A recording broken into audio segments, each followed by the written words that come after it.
Meanwhile, former UNP presidential candidate and wife of the late Gamini Dissanayake, Attorney-at-Law Srima Dissanayake has expressed the need for members of the UNP parliamentary group and working committee to choose carefully.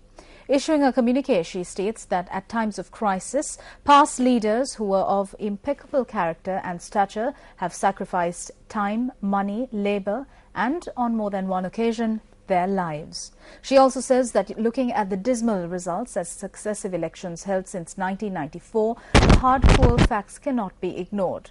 In the communique, she states that members of the UNP parliamentary group and working committee are faced with a choice that is only available for them to make. She questions them as to whether they will stand alone when the Mahasangha, the party rank and file and the entire nation are demanding that change.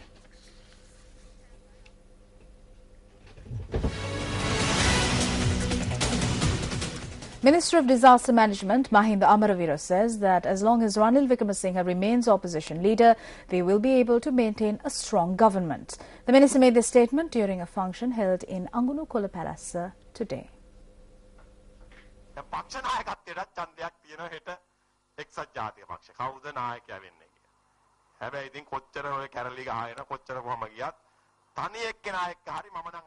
They are going to hold an election tomorrow to decide on who will be the leader of the United National Party. However much they rebel, I predict that Ranil Wickremesinghe will be appointed as the leader of the party. He doesn't care if the party is destroyed as long as he remains as the leader. He speaks about democracy in parliament, but there is no democracy within the party.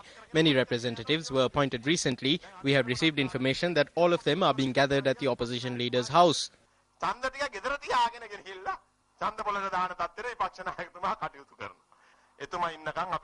As long as he is there, we will be able to maintain a strong government.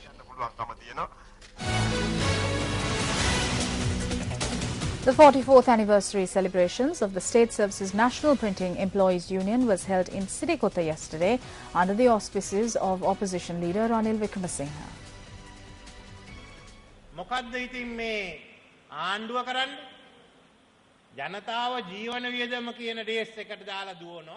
What is the government doing? They are letting the public run in the race known as the cost of living, while the government conducts formula races around the Colombo city. How much money has been spent on this? The roads have been closed. Is this race something that is needed? This is a great waste. So I request all members of the United National Party to boycott these races. The parliamentarians and local government representatives have a duty to express their protest by boycotting these races.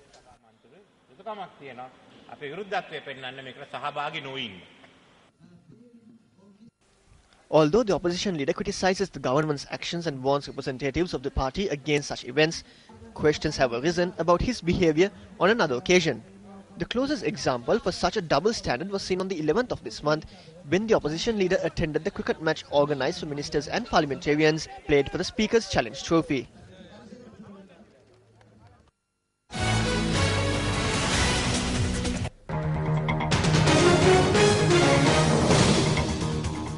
And on tonight's developing story, the final report of the Lessons Learned and Reconciliation Commission was made public yesterday.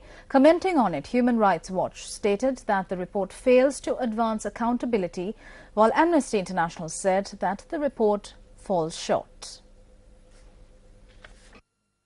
Issuing a communique, Human Rights Watch said yesterday that the LLRC report fails to advance accountability for victims of the war. It noted that the report was long awaited but provided little new information or recommendations on accountability that could not have already been put into effect by the government. Brad Adams, Asia Director at Human Rights Watch, said that the Commission's failure to provide a roadmap for investigating and prosecuting wartime perpetrators shows the dire need for an independent international commission. Meanwhile, Amnesty International says that the Lessons Learned and Reconciliation Commission report acknowledges serious human rights problems in Sri Lanka but falls short of fully addressing the war crimes and crimes against humanity committed during the final phases of the conflict between the government and the LTTE. Its Asia-Pacific Director Zam Sarifi noted that it does, however, offer some interesting recommendations about how to improve the overall human rights situation in Sri Lanka that the government needs to take seriously. He also noted that the Sri Lankan government must now address the findings included in the LLRC report. Meanwhile, at the UN daily press briefing held in New York yesterday, a journalist raised a question about the LLRC report. The Sri Lankan government is now made public its Lessons Learned in Reconciliation Commission report, and it says that civilians were not targeted, which runs entirely contrary to the panel of experts' report here at the UN. Is the UN aware of the report, the Commission's report, and do they think it's a credible report, and what's the next step for Ban Ki-moon's stated interest in accountability for the force? Well, we're continuing with our efforts at accountability. As you know, his advisory panel did come out earlier this year with their report on Sri Lanka, and we hope and trust that member states will now again look to the contents of that report and see what can be done to follow up on the work being done by the panel led by Marzuki Darusman. Beyond that, in terms of the work done by the Lessons Learned in Reconciliation Committee, we'll need to study the full content of what this report says and may respond in due course. Parliamentarian J. Sri Ranga expressed these views during the debate on the expenditure heads of the Ministry of Land and Land Development and the Ministry of Resettlement in Parliament yesterday.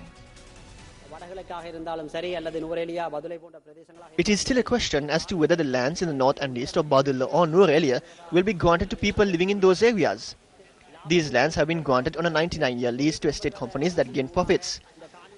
Today, a situation has risen where parliamentarians have to follow up on companies that have given lands to construct a cultural centre or sports ground. Today, the government decides to grant land which is not suitable for tea plantation in order to continue small-scale businesses. However, those lands should be granted to the people living in those areas. 70% of the lands in the Gampaha and Anuradhapura areas are private lands.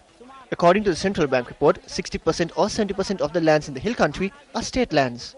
However, if parliamentarians or anyone else is to commence a development project in those areas, they have to go to those private institutions.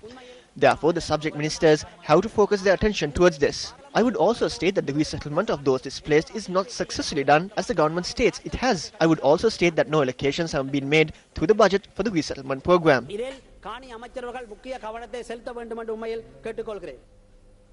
The report of the Committee on Public Enterprises, or the COPE report, also identifies the reasons for losses incurred by state institutions and makes several recommendations for remedying these losses. Experts point out that if these recommendations are not implemented and are confined to the report, then the expectations of the establishment of COPE will not be fulfilled.